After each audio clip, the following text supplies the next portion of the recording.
이렇게 김민재가 경합을 하면 알아서 이 자리에 껴주면서 우파가 얘를 더 신경 쓸 수 있게 만드는 수비형 미드필더, 요런 걸 예시로 들 수 있고, 요런 장면에서도 김민재가 이렇게 약간 튀어나오는 유형이라고 하면은 미리 내려가서 김민재 자리를 커버를 빠르게 해줄 수 있는 유형의 선수. 그래서 김민재가 이걸 붙었다가 이렇게 제껴지는 상황이 나왔을 때 우파가 여기까지 땡겨오는 게 아니라 이 수비형 미드필더가 공으로 가는 게 아니라 김민재가 공격적인 선수면 이 선수는 이쪽으로 가줘야 되는 거거든요.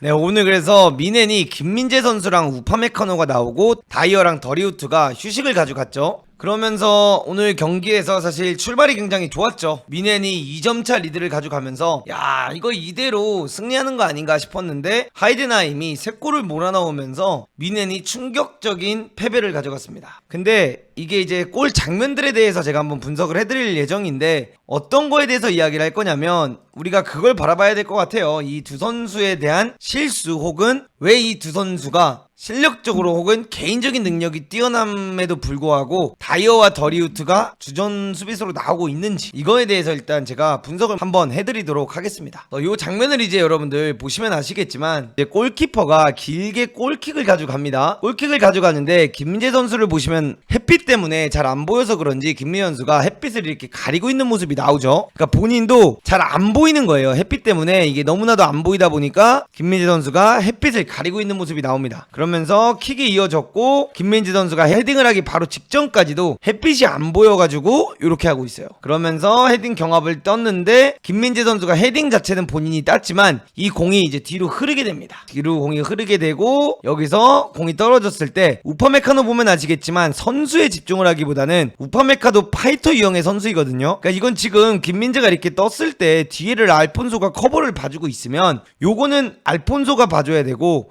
뒤에를 이제 우파가 봐야 되는데, 우파도 공격적인 성향의 선수이다 보니까 본인이 이 공을 따려고 가는 액션을 취해버려요. 그러면 여기서부터 이제 늦은 거죠. 그러면서 하이든하임 선수가 그냥 발로 한 번에 공을 넘겨주게 되면서 득점을 가져갔던 장면입니다. 그래서 요거는 뭐 김민재의 잘못이냐라고 할 수는 없어요. 그냥 햇빛 때문에 헤딩 경합을 이겼지만 좀 운이 따르지 않았던 장면. 허나 뒤에서 판단이 좀 아쉬웠다. 근데 이게 이래서 두 명의 공격적인 수비를 잘 안 뛰기는 이유 중 하나가 바로 이런 부분이고, 두 명의 공격적인 수비수를 뛰게 하려면 풀백이 안정적인 풀백이라든가 혹은 수비형 미드필더가 좀 더 수비적으로 안정된 선수여야 되는데 이제 요런 게 아쉬웠던 장면이다, 이렇게 볼 수 있고요. 두 번째 골 같은 경우에는 사이드에서 이렇게 치고 나오는 장면이 나오는데 우파는 따라갈 수밖에 없는 상황이고 김민재 선수가 고개를 돌려서 이 선수의 위치를 이제 확인을 합니다. 근데 이 선수의 위치를 확인을 한 순간 벌써 늦은 거죠. 이 선수는 뛰어들어가고 있었고 이때 이제 김민재가 커버를 들어가는데,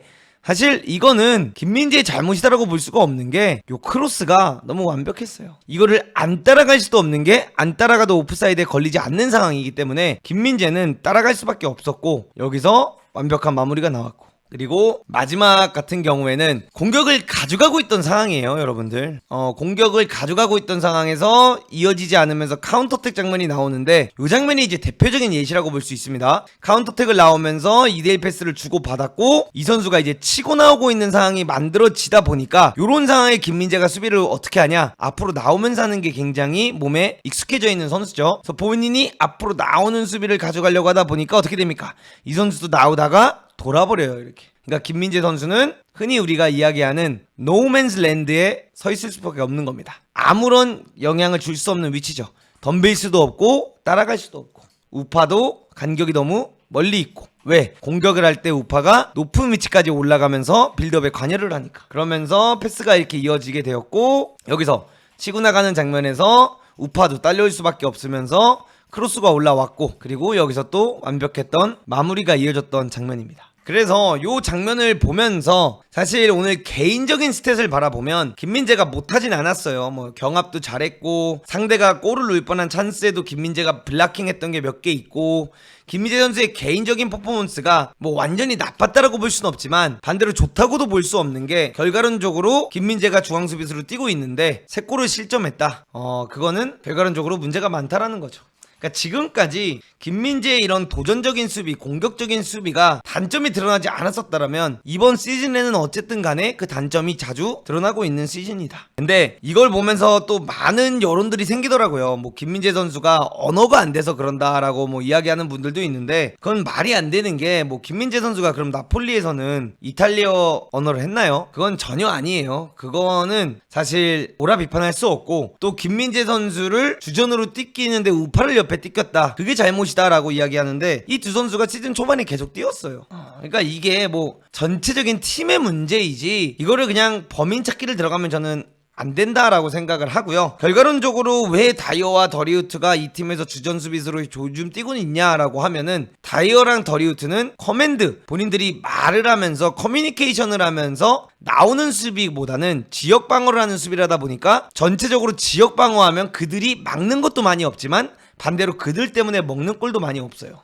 근데 김민재 선수랑 우파메카노는 덤비는 수비를 하다 보니까 자연스럽게 이런 상황에서 뒷공간이 더 많이 노출이 될 수밖에 없다. 근데 좀 아쉬운 것 같아요. 어쨌든 간에 뭐 아스날 경기 때문에 수비진을 로테이션 돌렸다라고 볼 수도 있고 반대로 미네는 애초에 수비 4명 다 좋은 선수들이기 때문에 수비수들은 로테를 돌려도 큰 문제가 생기지 않아요. 그래서 집어넣는데 어쨌든 간에 하이덴하임에게 졌기 때문에 사실상 챔스에는 다이어와 더리우트가 나올 가능성이 매우 높아졌다. 그리고 이제 그 경기를 보면서 그런 이야기 하시는 분들도 되게 많잖아요.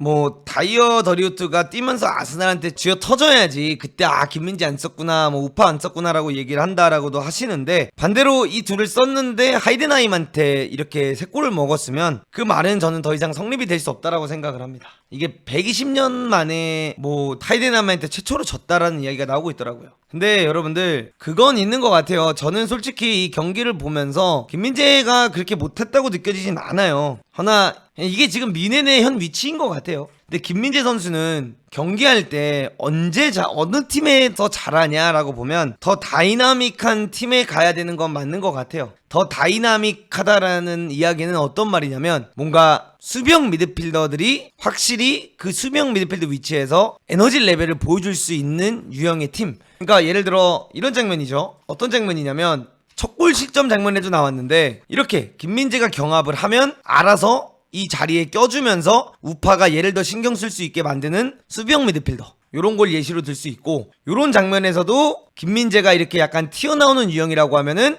미리 내려가서 김민재 자리를 커버를 빠르게 해줄 수 있는 유형의 선수. 그래서 김민재가 이걸 붙었다가 이렇게 제껴지는 상황이 나왔을 때 우파가 여기까지 땡겨오는 게 아니라 이 수비형 미드필더가 공으로 가는 게 아니라 김민재가 공격적인 선수면 이 선수는 이쪽으로 가줘야 되는 거거든요. 근데 나폴리에선 이거를 로보트카가 잘해줬어요. 어떻게 보면 김민재와 로보트카가 뛰는 성향이 비슷했던 거죠.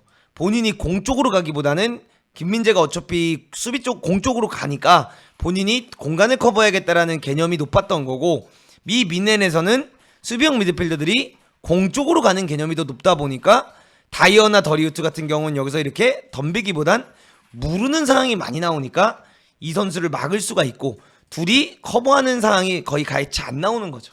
그래서 그렇게 보는 게 맞지 않을까 저는 생각을 합니다. 근데 위치 선정이 안 좋았어요. 이 골 먹을 때 첫 골은 뭐 솔직히 햇빛 때문에 그랬다고 할 수 있고 이 3번째 골 먹을 때는 김민재의 단점이 확실히 나왔고 이 2번째 골 실점할 때는 너무 좋은 크로스에 너무 좋은 침투라 이건 김민재가 막을 수가 없었고 이거는 김민재가 이걸 막으면 신이죠. 이거를 오바이드 킥으로 막아야 되는 건데 이거는 김민재가 막을 수가 없는 겁니다. 그래서 그냥 저는 그렇게 생각을 합니다. 오늘 김민재 선수가 잘하기를 바랬고 김민재 선수가 뛰면서 대승을 해서 그래도 아스날전에도 뛰는 모습을 보고 싶었는데 사실상 이렇게 되면 뛰기는 어려울 것 같고요. 그리고 우파메카노도 제가 옛날부터 얘기한 것 중 하나가 어떤 거가 있냐면 제가 우파메카노를 보면서 느낀 것 중 하나가 우파메카노가 이 시기에 항상 흔들려요.